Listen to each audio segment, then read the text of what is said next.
Let's solve the following linear inequality. So we begin by rewriting our linear inequality as x minus 2 divided by x plus 5 minus 2 greater than 0. So we have transposed the 2 from the right hand side to the left hand side, and we'll combine them to get x plus 5 in the denominator. In the numerator we have x minus 2. We have negative 2 multiplied to x plus 5, so that will be negative 2 minus 10 greater than 0. Or we have negative x minus 12 divided by x plus 5, so this is greater than 0. And next we'll take negative as the common factor, so we have x plus 12 divided by x plus 5, which is greater than 0. Now we'll have to get rid of this negative sign, which can be done by multiplying negative 1 to both sides. That is done so that we have the coefficient of x to be a positive 1.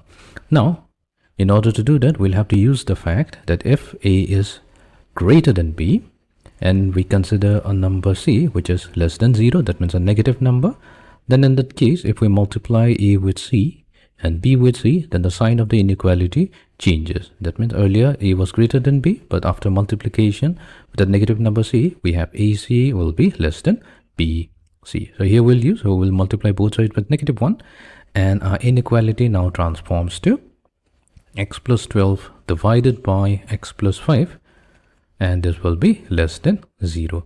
So this is our linear inequality, and we want to determine its solution. For that, what we'll have to do, we'll have to find out some critical points. So critical points that can be obtained by equating our numerator to 0 as well as equating the denominator to 0. So this gives us x equals to negative 12 and x equals to negative 5. Now what we'll do, we'll consider a real number line, and on it we are going to plot x equals to negative 12 and x equals to negative 5. Now what we have to do, we have to check the nature of this rational expression, which is x plus 12 divided by x plus 5. All we have to do is consider a number which is less than negative 12. So let's say we consider x to be equals to negative 15. We'll substitute this value into our rational expression.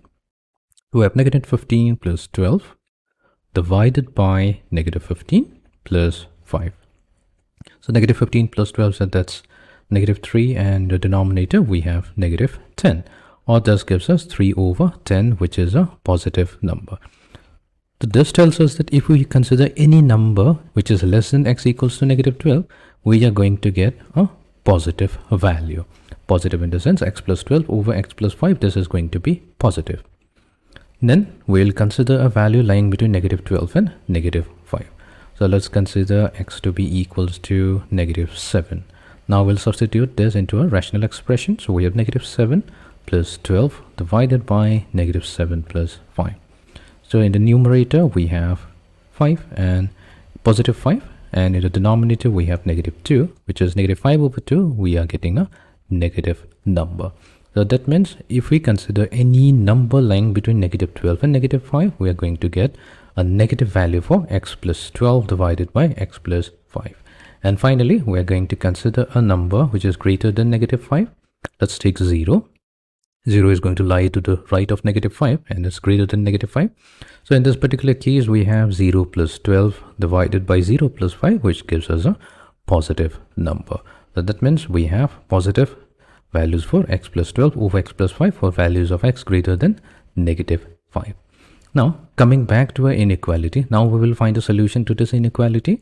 So we have to consider all values of this expression x plus 12 over x plus 5 which is less than 0. That means it has to be negative. And if we look at a number line, so this is the region where we are getting negative value. So what we will say that for values lying between negative 12 and negative 5, this is going to be the solution to our given linear inequality. So we can write it in our interval form as, so let's write it down. In interval form, we'll consider the values between negative 12 and negative 5. So here negative 12 and negative 5, these are not included, they are excluded, they are not part of the solution. That's why we have to use an open interval here. Right.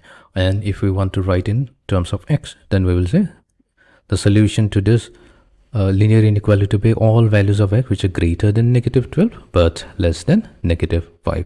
This is a combined way of writing these are the three different ways of writing the solution for a given linear inequality.